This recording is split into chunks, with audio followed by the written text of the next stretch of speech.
Assalamualaikum warahmatullahi wabarakatuh. Nama saya Rizky Dwi Wayusativa, NIM 066. Di sini saya akan menjelaskan tentang pembelajaran inovatif yang dapat diimplementasikan di sekolah.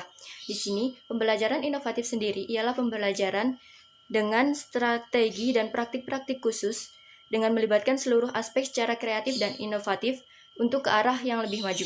Di sini, semua aspek berkontribusi secara aktif dan dapat meningkatkan atau memunculkan rasa tertantang dan rasa ingin tahu siswa untuk memecahkan suatu permasalahan secara kritis.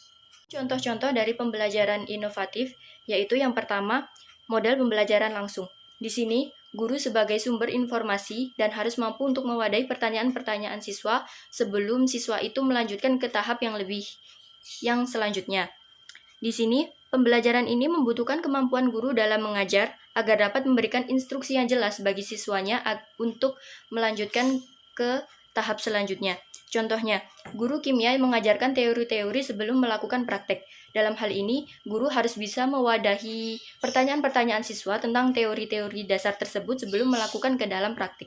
Dalam hal ini juga, guru sebagai pengawas dalam kegiatan praktik dan harus bisa mempertanggungjawabkan teori-teori yang telah diajarkannya. Dan selanjutnya yaitu reasoning dan problem solving. Di sini meliputi basic thinking, critical thinking, dan creative thinking. Model ini membutuhkan suatu studi tentang permasalahan dan mengajak semua siswa untuk menyelidiki dan memecahkan suatu masalah secara kritis. Jadi di sini siswa diajak untuk mendapatkan menemukan suatu masalah, dan selain itu setelah itu siswa itu akan diajak untuk memecahkan suatu masalah tersebut secara kritis. Contohnya, guru IPA yang mengajarkan tentang suatu proses pembiasan. Jadi sebelum praktek dia akan diajarkan teori dan selanjutnya diarahkan untuk mengikuti praktik bagaimana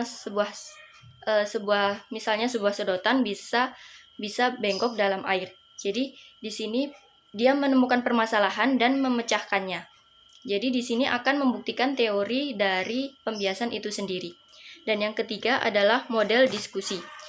Di sini suatu model diskusi ialah suatu cara penyajian bahan pelajaran di mana seorang guru memberikan kesempatan untuk siswa secara berkelompok berdiskusi tentang suatu permasalahan dan menyusun alternatif untuk sebuah permasalahan.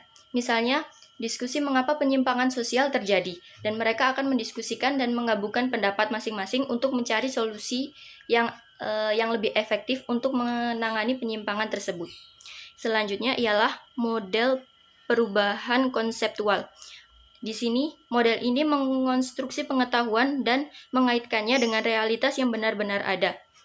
Di sini, siswa akan diajak untuk mengenali suatu masalah dan mengaitkannya dengan suatu permasalahan yang memang ada di dunia nyata atau di realitas sekitarnya. Selanjutnya, yaitu alternatif, contohnya kooperatif.